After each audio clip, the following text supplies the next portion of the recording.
আসসালামু আলাইকুম। আসসালামু আলাইকুম। আমি আপনাকে একটু পরীক্ষা করে দেখবো, আমি আপনাকে কোনো কষ্ট দিব না। ঠিক আছে, আমরা এখন সিবিএস সিস্টেম এক্সামিনেশন করবো।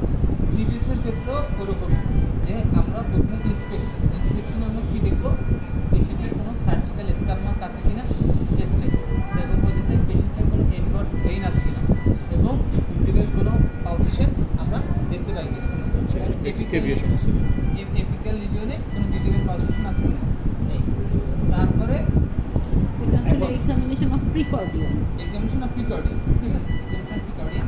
এখন ইন্সপেকশন আমাদের শেষ হলো। ইন্সপেকশন শেষ হওয়ার পরে আমরা আসবো পালপেশনে আমরা সিবিএসে প্রথমেই শুরু করবো আমাদের অ্যাপেক্স বিট থেকে।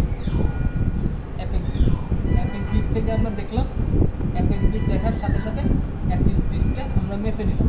অ্যাপেক্স বিটটা এইভাবে second external angle of the external second third fourth fifth apex beat মেপে নিলাম।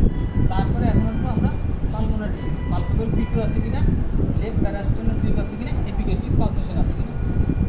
এবার আসবো আমরা থ্রিল। যখনই আমরা থ্রিল দেখবো তখনই আমাদের আঙ্গুল ঘাড়ের কাছে ক্যারোটিড পালসেশনে চলে যাবে। এবং কোন কোন এরিয়া দেখবো, অ্যাওর্টিক, পালমোনারি, ট্রাইকাসপিড এবং মাইট্রাল এরিয়াতে আমরা থ্রিল দেখে নিছি। এইখানে কোনো পারকাশনের পার্ট নেই। এখন হচ্ছে অস্কালটেশনে আমরা কি দেখবো, অস্কালটেশনে আমরা চারটা এরিয়াতেই আমরা পেশেন্টের হার্ট সাউন্ড শুনবো। এখন চারটা এরিয়াতেই অস্কালটেশনে হার্ট সাউন্ড শুনবো, aortic, pulmonary, tricuspid and mitral area. এখন সাপোজ পেশেন্টের মাইট্রাল স্টেনোসিস পাইছে, মাইট্রাল এরিয়াতে পাবো, আর মাইট্রাল রিগার্জিটেশন করে যাবে আমাদের এক্সিলারিতে।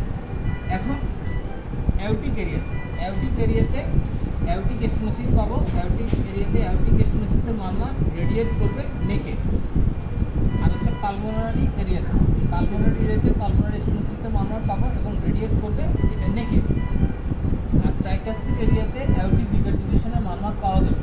যখন আমি এখানে মারমার পাবো, এটা আরও ভালোভাবে শোনার জন্য পেশেন্টের মুখে বসাবো এবং forward bending, breath holding after expiration আমরা এখানে মারমার শুনবো। আর না, কিন্তু আমরা প্রসিডিউর সব করবো। আমি যদি একটা মারমার পাই, মারমার আমার চারটে এরিয়াতেই দেখতে হবে। মাইট্রাল স্টেনোসিস পাই বা যে কোনো, এখন এখানে যে কনজেনিটাল হার্ট ডিজিজ হইলে সেটাতে মারমার একরকম, তারপরে হচ্ছে ভালভুলার হার্ট ডিজিজে মারমার একরকম। এখন আমার মারমার সব জায়গাতেই দেখতে হবে, কারণ আমি তো পেশেন্টের জানি না যে কী মারমার আছে। এখানে আমরা মারমারগুলো দেখে নিব। শেষ করছি, আমরা ফরওয়ার্ড বেন্ডিংয়ে আমরা করবো, প্রসিডিউর আমি মেনটেন করবো। স্যারে বলবে যে যদি থাকে, ইউজুয়ালি আমাদের দিবে না, কিন্তু আমি প্রসিডিউর মেনটেন করবো।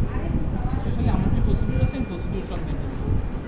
এখন এটা গেল আমাদের সিবিএস, ঠিক আছে। এখন এখানে আর হচ্ছে পিকোডি, আর হচ্ছে জেবিপি দেখার জন্য হচ্ছে কি, পেশেন্টের যদি ক্যারোটিডের এখানে ভিজিবল পালসেশন পাওয়া যায়, তাহলে এক্সটার্নাল অ্যাঙ্গেলের এখানে একটা স্কেল এবং ভিজিবল পালসেশনের এখানে একটা স্কেল দিয়ে মাপতে হবে। নর্মাল জেবিপি হচ্ছে 8 থেকে 12 বা এরকম। এখন রেড জেবিপি সেন্টিমিটার ওয়াটার নাকি? Centimetre water. আর এখন এটা আমাদের দেখতে হবে যে জেবিপি কত আছে।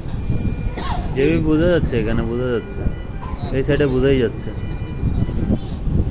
এখন এটা জেবিপি দেখলাম, এটা সিবিএস শেষ।